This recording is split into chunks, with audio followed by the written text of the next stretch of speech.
So in terms of mixers, let's kind of look at a few different examples of the general types that are out there.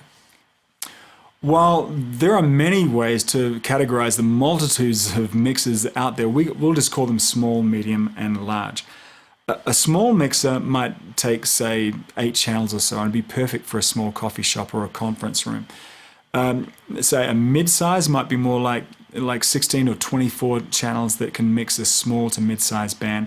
And then a large may have 32, 48, or even maybe 64 or more channels that is enough for a large concert or, say, a mega church or whatever. On any of these mixers, here are some of the features that you might see. And we'll look at mixers in detail in their own section later on. But for right now, these are some of the big ones. We've already said the number of channels, input channels, are important. You need to have enough for all of your inputs that you need and also planning out for the future. Think about another one, powered or non-powered. Some mixers, particularly smaller ones, can have built-in amps that can run your main speakers without any external amps. Typically larger mixers don't have this option, as that you want to have the most flexibility in terms of powering your main speakers. Internal effects. Some mixers have internal effects like delay and reverb, maybe even compressors. If your mixer does not have internal effects, then you'll need to add your own in an external rack. Another one is how many bands of EQ. Some mixers may have only basic bass and treble for each input, while others may have 3 or maybe 4 bands of EQ. How many aux sends? Aux sends are a way to send independent mixes of our monitors and also our effects. The more the better.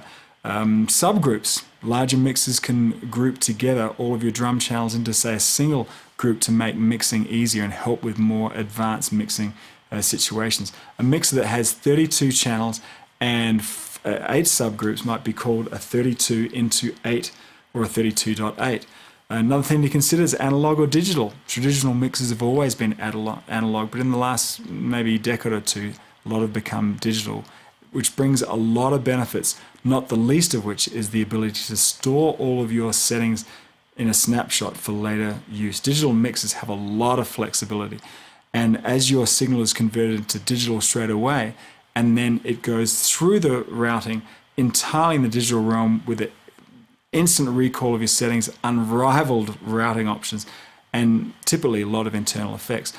Look, there are many more features that I can help you decide what type of mixer to buy, but these are kind of the big ones here. And by the way, we have an entire section on using a mixing console where we'll go through all of the features on a mixer, a digital one and also an analog one. But I just kind of wanted to give you a quick overview. And for any other help in choosing a mixer, look for articles and the buying guide at the link below.